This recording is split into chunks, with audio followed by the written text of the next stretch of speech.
الحمد لله رب العالمين والصلاة والسلام على سيد الأنبياء والمرسلين أما بعد قال الله تبارك وتعالى في القرآن المجيد قل هل يستوي الذين يعلمون والذين لا يعلمون پرے ہے چرخ نیلی فام سے منزل مسلمہ کی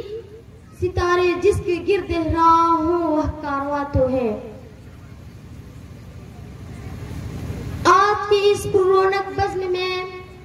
آپ حضرات کے سامنے ایک تقریر پیش کرنا چاہتی ہوں جس کا عنوان ہے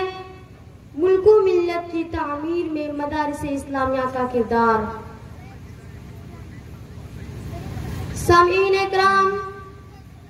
مدارس اسلامیہ دراصل تعلیم و تبلیغ کے وہ اسلامی قلعے ہیں جنہوں نے اسلام کی حفاظت اور اس کی نشر و اشاعت میں کلیدی کردار ادا کیا ہے. انہی کی تربیت یافتہ علماء و مبلغین نے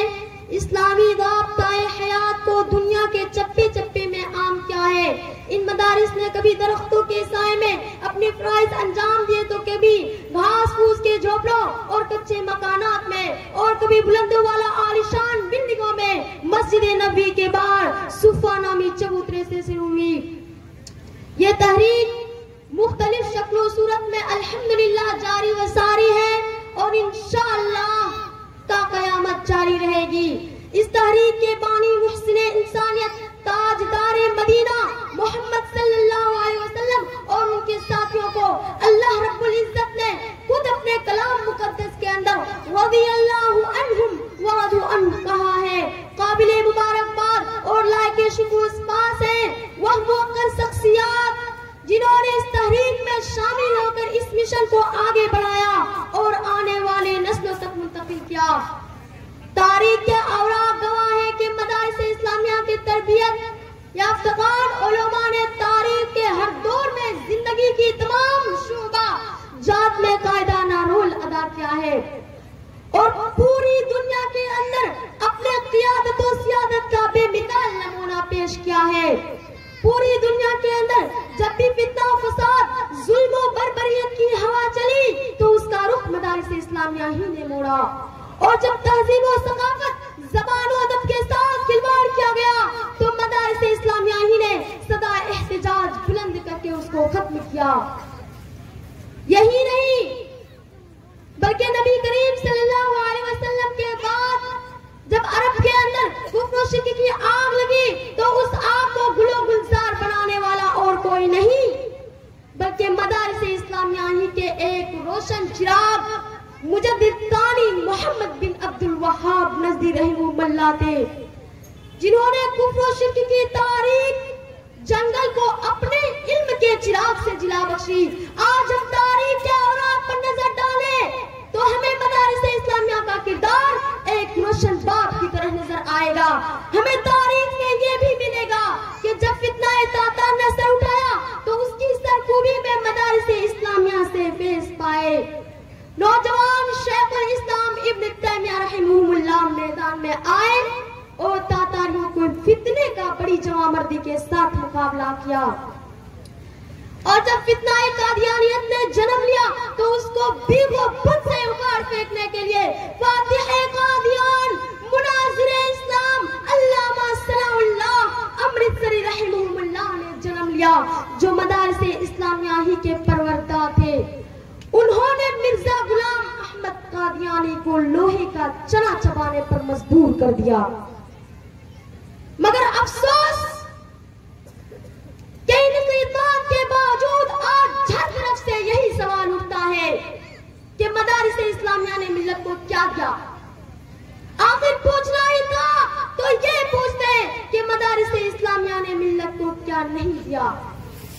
تو میں کہتی مدارس اسلامیہ نے ملت کو بے حیائی نہیں دی, مدارس اسلامیہ نے ملت کو بے پردگی نہیں دی, مدارس اسلامیہ نے اپنے فرزندوں کو بے مروت نہیں بنایا, مدارس اسلامیہ نے اپنے نونے حالوں کو بے عزت نہیں بنایا. اتنا ہی نہیں, جب ہندوستان کے اندر انگریزوں نے اپنا ناپاک قدم رکھا اور ہندوستانیوں کو نشانہ بنانا چاہا تو سب سے پہلے جس خاندان نے انگریزی خطرے کو محسوس کیا وہ ولی اللہ خاندان تھی۔ اور شاہ عبدالعزیز کا فتویٰ کیا تھا؟ گویا ایک برق تپا تھی جو دشمنوں کی نخل تمنا پر گر پڑی اور انگریزوں کی نیندیں حرام ہونے لگی۔ بہرحال انگریزوں کے ناپاک ارادوں کو ناکام بنانے میں ولی اللہ خاندان نے، جو کہ مدارس اسلامیہ کے فیض یافتہ تھے، پیش رہے۔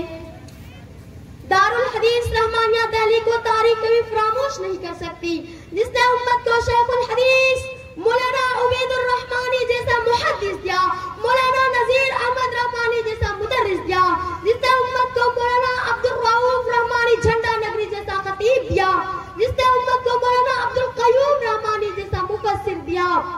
جس نے مولانا عبدالحکیم مزازہ اعظمی جیسا ادیب دیا، اور نہ جانے کیا کیا دیا۔ اور انہی مدارس اسلامیہ کی بدولت ملت کو ڈاکٹر مرتضی حسن ازہری جیسا مفکر اور مولانا عبدالحمید رحمانی جیسا دانشور ملا۔ یہی نہیں بلکہ سرزمین ہند سے جب پاکستان ہجرت کی بات آئی تو مولانا ابوالکلام آزاد رحمت اللہ علیہ، جو مدارس اسلامیہ ہی کے فیض یافتہ تھے، انہوں نے کہا تھا کہ اگر ہندوستان اور پاکستان کا بٹوارا ہو گیا تو تاریخ ہمیں معاف نہیں کرے گی۔ اور انہوں نے اپنے خطبے کا آغاز کیا اور سب کے کانوں میں ان کی آواز پہنچی تو چلتے ہوئے قدم رک گئی، بندے ہوئے بستر کھل گئی، اور جو لوگ پاکستان جانے کا ارادہ کر چکے تھے انہوں نے اپنا ارادہ ترک کر کے وطن ہی میں رہنے کو ترجیح دیا۔ محترم سامعین کرام، آج لوگوں نے مدارس اسلامیہ کی خدمت کو بھلا کر دہشت گردی کا اڈا کر دیا ہے، حالانکہ جنہیں ہے شوق کے کھیلے وطن کی عصمت سے، جنہیں ہے شوق کے کھیلے وطن کی عصمت سے، انہی کا دعویٰ ہے کہ ہندوستان ہمارا ہے۔